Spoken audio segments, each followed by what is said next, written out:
Hello friends, YouTube में तिरंगा institute channel पर आप सभी का बहुत बहुत हार्दिक स्वागत है। मैं शिवेंद्र सर आज लेकर आया हूं औसत अध्याय का सेकंड पार्ट्स, जिसमें आगामी एग्जाम के लिए बहुत महत्वपूर्ण क्वेश्चन करवाए जाएंगे। तो चलिएगा पहले क्वेश्चन पर चलते हैं। पहला क्वेश्चन क्या कहता है, 3 पे घाते 30, 3 पे घाते 60 और 3 पे घाते 90 का अंक करती है माध्य क्या होगा। चूंकि इधर पे माध्य की बात हुई है तो माध्य जो कहलाता है माध्य औसत का ही नाम है। चाहे माध्य कहें या औसत, दोनों की बात एक ही है। तो मतलब इन संख्याओं का औसत निकालना है। ये संख्या 3 है और चूंकि हम जानते हैं कि जो औसत बराबर होता है, औसत जो निकाला जाता है या कह सकते हैं माध्य, वो सभी प्रेक्षणों का योग। मतलब इन तीनों को जोड़ना पड़ेगा। इन तीनों को जोड़ेंगे और भाग कितने का देंगे, प्रेक्षणों की संख्या बटे में क्या होता है, औसत इक्वल टू क्या होता है, सभी प्रेक्षणों का योग बटे प्रेक्षणों की संख्या। तो 1 2 3 जो प्रेक्षण है तो 3 से भाग देंगे। इसको आगे सॉल्यूशन में कैसे बढ़ाएंगे, तो 3 बराबर लगाएंगे, इधर से 3 ऊपर से कॉमन लेंगे। जब ऊपर से 3 कॉमन निकालेंगे तो इधर पर अंदर क्या बचेंगे, 3 पे घाते 29 बचेंगे। इधर पे क्या बचेंगे, 3 पे घाते 59 बचेंगे। इधर पे बचेंगे 3 पे घाते 89 और बटे के जो 3 जो कितने, 3 से जो 3 कट जाएंगे। अब हमने इधर से 3 ही कॉमन क्यों लिए, क्योंकि बटे में 3 थे, इसलिए जो 3 से 3 काटने के लिए इधर पे हमने खाली 3 ही कॉमन लिए थे। क्या बचा है ऊपर के लिए, बचा है 3 पे घाते 29 प्लस 3 पे घाते 59 प्लस 3 पे घाते 89। जी अपना क्या आ जाएगा, इसका औसत आ जाएगा। जी अपना एक क्वेश्चन हुआ है। अगला क्वेश्चन देखिए, अगला क्वेश्चन क्या कहता है। अगला क्वेश्चन कहता है एक विद्यालय के 600 विद्यार्थियों में लड़कों की औसत आयु 12 वर्ष है और लड़कियों की औसत आयु 11 वर्ष है। तदनुसार यदि उस विद्यालय में कुल औसत आयु 11 वर्ष 9 महीने हो तो विद्यालय में लड़कियों की संख्या कितनी है। फ्रेंड्स, जब भी ऐसा क्वेश्चन पूछे कि यदि लड़कों की अलग दिया हो औसत और लड़कियों का औसत अलग दिया हो और कुल विद्यार्थियों का अलग दिया हो, जब 3 ऐसे अलग अलग दिए हों तो ऐसे वाले को हमेशा एलिगेशन विधि से करते हैं। एलिगेशन विधि में क्या होता है, देखिएगा कैसे करती है इस क्वेश्चन को शॉर्ट रूप में। तो लड़कों का औसत है वो कितना दिया है, दर पर 12 वर्ष दिया है। कितना दिया है, 12 वर्ष दिया है। जबकि जो लड़कियों का औसत दिया है, लड़कियों का औसत कितना दिया है क्वेश्चन में, देखिए जो दिया है 11 वर्ष। कितना दिया है, 11 वर्ष। और जो कुल विद्यार्थियों का दिया है वो दिया है 11 वर्ष 9 महीने। 11 वर्ष 9 महीने इधर लिख भी सकते हैं, 11 वर्ष और 9 माह ये दिया है कुल विद्यार्थियों का। अब देखिए क्या होता है, जब क्वेश्चन में माह की बात होती है, माह ऐड हो जाती है तो पूरे क्वेश्चन को सॉल्व करने के लिए माह में चेंज कर दिया जाता है। अब इधर पे 12 वर्ष हैं और 12 वर्ष में कितने माह बनेंगे, तो चूंकि इधर पे देखेंगे कि 12 में 12 का गुणा करेंगे तो बनेंगे 144 माह और इधर पे 11 वर्ष को बदलेंगे यदि तो इसमें भी कितने का होगा, 132 माह। जी 132 माह और जी 11 वर्ष 9 माह को भी बदलना पड़ेगा कि जो कुल विद्यार्थी हैं इनको भी माह में बदलिएगा। तो इधर पे क्या करते हैं हम कि इसमें देखते हैं कि 11 वर्ष में कितने माह बनते हैं, 132 माह और 9 माह जी टोटल कितने हो जाएंगे, इधर पे 141 माह। ये 141 माह कुल विद्यार्थियों का ये औसत हुआ और जिनमें लड़कों का औसत 144 है। तो एलिगेशन विधि में क्या करते हैं कि पहले तो माह में चेंज इसलिए किया क्योंकि माह की बात हुई थी क्वेश्चन में।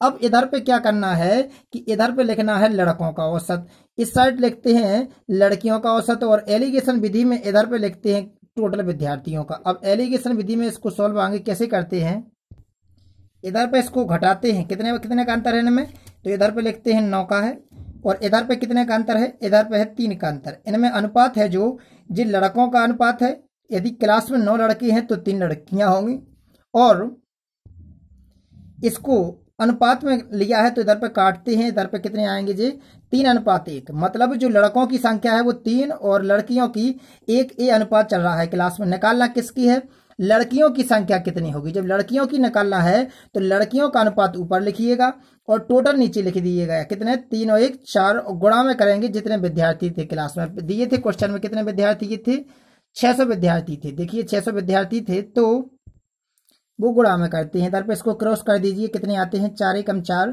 इधर पे 4 पंचे 20, 150। इधर पे कितनी आ जाएंगी, लड़कियों की संख्या कितनी है क्लास में, 150। यदि लड़कों की निकालना होती है तो इधर पे 3 ऊपर लिखते, बटे में 4 गुणे 100, इससे लड़कों की संख्या निकल आती। चलिए अगले क्वेश्चन पे चलते हैं। अगला क्वेश्चन दिया है, यदि A B C D E 5 क्रमिक विषम संख्याएं हैं तो उनका औसत कितना होगा। अब देखिएगा हमको इनका औसत निकालना है और कैसी संख्या है, विषम संख्या है, लेकिन कैसी है, क्रमिक रूप में है। जब क्रमिक रूप में विषम संख्या होती हैं तो जैसे हम अगर कोई देखे कि 1 और 3, 5, 7, 9 ये एक विषम क्रमिक रूप में संख्या है, इनमें कितने कितना का अंतर चलता है, 2 2 का। मतलब कि यदि मानते हैं कि यदि पहली यदि x होती तो दूसरी वाली x+2 मानते, क्योंकि इधर पे यदि एक मान रखेंगे x का तो इधर पे 1 और 2 कितने हो जाएंगे, 3, फिर x+4 x+6, एक क्रम चलता है। इसी प्रकार इस क्वेश्चन में क्या देखना है हमको कि यदि पहली वाली संख्या दी हुई है कि a है, दूसरी वाली b है, मतलब जो b का मान होगा जी इससे कितना अधिक होगा, 2 अधिक होगा, क्योंकि क्रमिक है, कैसी है, विषम संख्या, मतलब इनमें 2 2 का डिफरेंस चल रहा होगा। अब इधर पे मतलब जो a की वैल्यू है वो किसके बराबर होगी, b के बराबर कब होगी, जब इस a में, किसमें, a में हम जोड़ेंगे 2, जब a में 2 जोड़ेंगे तो वो b के बराबर होगी, और b में अगर 2 जोड़ देंगे तो वो किसके बराबर हो जाएगी, c के बराबर हो जाएगी, और अगर c में 2 जोड़ देंगे तो किसके बराबर, d के, और अगर d में 2 जोड़ दिए तो किसके बराबर, e के। ये मान बन जाते हैं।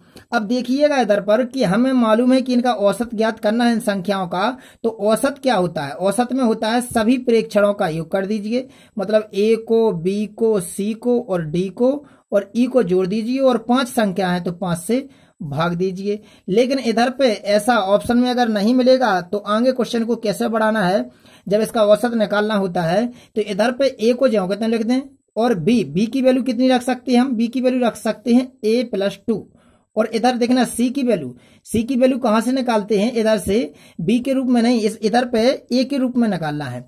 इधर पे b+2 इक्वल टू कितने है, c है, और b की वैल्यू कितनी दी है, b की वैल्यू है a+2, जब a+2 इधर पर रख देंगे b की जगह पर तो इधर हो जाएंगे a+4, मतलब c की जगह पे क्या रख सकते हैं, a+4। इसी प्रकार d की जगह पर जब इधर पर रखेंगे मान a+4 इसका मान, तो इधर पे हो जाएंगे a+6, और इधर पे रखेंगे क्या हम, e की जगह पे a+8, जी इधर पे मान चेंज करने के बाद आएंगे वो बटे के 5 ज्यों के त्यों लिख दें। अब देखिएगा इधर पर आगे क्या करेंगे, आगे इसको बस जोड़ देंगे, 1 2 3 4 5, तो इधर पे हो जाएंगे 5 इधर हो जाएंगे, इधर पे ये जुड़ जाएंगे, कितने हो जाएंगे, 2 4 6 6 6 12 और 8 कितने, इधर पे 20 बटे के 5 लिख दें। आगे क्या करते हैं, ऊपर से 5 कॉमन निकालते हैं, इधर पे बचेंगे a+4 अपन में आ जाएंगे 5, 5 से 5 भी क्रॉस हो जाएंगे, और a+4 जो आ जाएगा जी क्या आ जाएगा, औसत। तो क्या किया है हमने, 5 क्रमिक संख्याओं का जो विषम संख्याओं का औसत निकालना था तो इस रूप में लिख लिया। इसके बाद इसका औसत जो होता है वो सभी परीक्षणों का योग बटे परीक्षणों की संख्या होता है। तो इधर पे इसमें चेंज करके एक के रूप में इन पदों में इसका जो निकाला है वो निकाल लिया, कितना, a+4, जी अपना क्या आ गया, इसका औसत आ गया। चलिए अगला क्वेश्चन क्या कहता है। अगले क्वेश्चन में देखिए दिया है कि एक पति और एक पत्नी जिनकी 4 वर्ष पूर्व शादी हुई थी कि शादी के समय औसत आयु 25 वर्ष थी। जब भी किसी क्वेश्चन में औसत दिया है तो पहले ये निकालते हैं। तो इधर पे देखिएगा कि जो इधर पे दिया है, क्या दिया है, पति और पत्नी, मतलब जो दोनों की आयु थी, विवाह के समय आयु थी, उन दोनों की पत्नी और पति दोनों की जो आयु का योग रहा होगा वो 25, दो का औसत दिया है 25, तो 25 दूनी 50 वर्ष के टोटल होंगे दोनों। कब, जब शादी हुई थी, कितने वर्ष पूर्व हुई थी, 4 वर्ष पूर्व। जब दोनों की 4 वर्ष पूर्व टोटल आयु 50 थी तो दोनों अब वर्तमान में, यदि वर्तमान में देखें जो पति और पत्नी है वर्तमान में, तो दोनों कितने बढ़ गए होंगे, 4 4 दोनों बढ़ गए होंगे, मतलब जो टोटल हो जाएगा 50 में 8 जुड़ जाएंगे तो दोनों टोटल हो जाएंगे कितने की, अब वर्तमान में होंगे 58 वर्ष के। लेकिन वे जैसे ही कहते हैं कि आज परिवार जिसमें पति पत्नी तथा बीच की अवधि में जो 4 वर्ष की अवधि हो गई है, बीच में इस 4 वर्ष की अवधि में पैदा होने वाला एक बच्चा सम्मिलित है, तो उनकी आयु अब वर्तमान में कितनी है, 20 वर्ष है। किस किस की है ये वर्तमान में, ये 4 वर्ष के अंतर में बच्चा भी पैदा हो गया है, तो किस किस की है, पत्नी की और पति की और बच्चे की, इन तीनों की जो वर्तमान में आयु देखी जाए, औसत आयु दी है 20, 3 की दी है तो 3 का गुणा करेंगे योग के लिए, 20 3 60 वर्ष। वर्तमान में तीनों कितने की हैं, 60 वर्ष की। वास्तव में पति और पत्नी टोटल दोनों कितने की हो रही थी, 58 वर्ष के। वर्तमान में ये 2 वर्ष क्यों बढ़ गई, क्योंकि इसमें बच्चे की आयु ऐड हो गई। मतलब हम कह सकते हैं कि जो बच्चा है वर्तमान में, वो बच्चा कितने का है, 60 में से 58 कमाएंगे, 2 वर्ष का वर्तमान में भी उनके पास बच्चा है। जी अपना क्या आ गया इसका आंसर, क्योंकि वे कहते हैं कि बच्चे की आयु कितनी है। चलिएगा देखिएगा अगला क्वेश्चन क्या कहता है। अगला क्वेश्चन कहता है किसी कक्षा में 30 लड़कों की औसत आयु 15 वर्ष है। जब भी औसत दिखे किसी भी औसत वाले अध्याय में तो समझ लेना कि पहले योग निकालना है। तो जो 30 लड़के हैं क्लास में अभी, इन 30 लड़कों का जो 30 लड़कों की आयु का योग होगा, वो आयु का योग कितना होगा, तो 30 में कितना का गुणा कर देंगे हम, 15 का, क्योंकि औसत कितना दिया है, 15 दिया है। तो इधर पे आ जाएंगे कितने, 450 वर्ष। जो 30 बच्चे हैं क्लास में उन सभी का टोटल कितना आ गया अपना, 450 वर्ष। लेकिन क्वेश्चन कहता है एक लड़के जिसकी आयु 20 वर्ष है ने कक्षा छोड़ दी। मतलब जो टोटल 450 है, इस 30 लड़कों में से एक लड़का चला गया।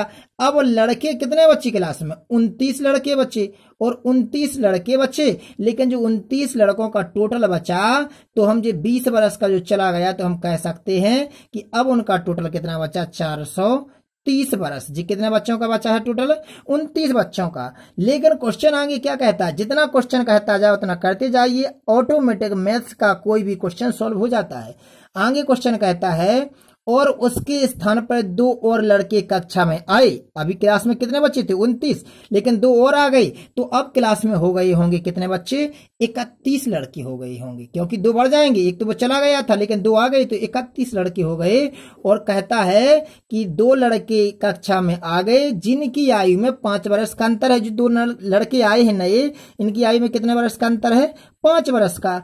आगे क्वेश्चन कहता है यदि कक्षा के सभी लड़कों की औसत आयु अब भी 15 वर्ष रहती है। अब क्लास में लड़के कितने हो गए हैं, 31, और वे कहते हैं उनकी औसत आयु 15 वर्ष रहती है अभी भी।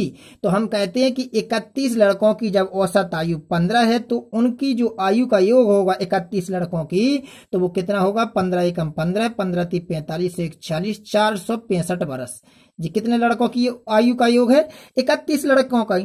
अब देखिए क्वेश्चन कहता है तो नए आने वाले लड़कों में छोटे वाले लड़के की आयु कितनी है। हमें ये मालूम है कि जो 29 लड़के बचे थे क्लास में, उनकी आयु का टोटल 430 था, लेकिन जो नए लड़के आए हैं 2, तो 31 लड़कों की आयु का जो टोटल है वो 465 है। जी क्यों इतने का अंतर है इधर पर, तो ये 2 लड़के जो नए आए हैं उन लड़कों की आयु की वजह से हैं। तो ये 2 लड़के कितने के आए हैं, 465, और 430 में कितने का अंतर चल रहा है, इधर पर चल रहा है 35 का अंतर। तो 35 वर्ष है इन दोनों टोटल लड़कों की आयु, जो 2 लड़के नए आए हैं। लेकिन वे कहते हैं कि दोनों लड़कों जो आए हैं, दोनों लड़कों की आयु में कितने वर्ष का अंतर है, 5 वर्ष का अंतर है। मतलब हम कह सकते हैं कि यदि पहला लड़का x वर्ष का होगा तो दूसरा x + 5 का होगा, मतलब 5 वर्ष बड़ा होगा। और दोनों की आयु का लेकिन योग कितना है, 35 है। इधर पे देखिए मान निकालिए x का मान कितना निकलता है, x और x हो जाएंगे 2x, ये 5 इस तरफ जाएंगे, घट जाएंगे, कितने बचेंगे 30। इधर पे इसको काट दीजिए तो x = कितना आ जाएगा, 15।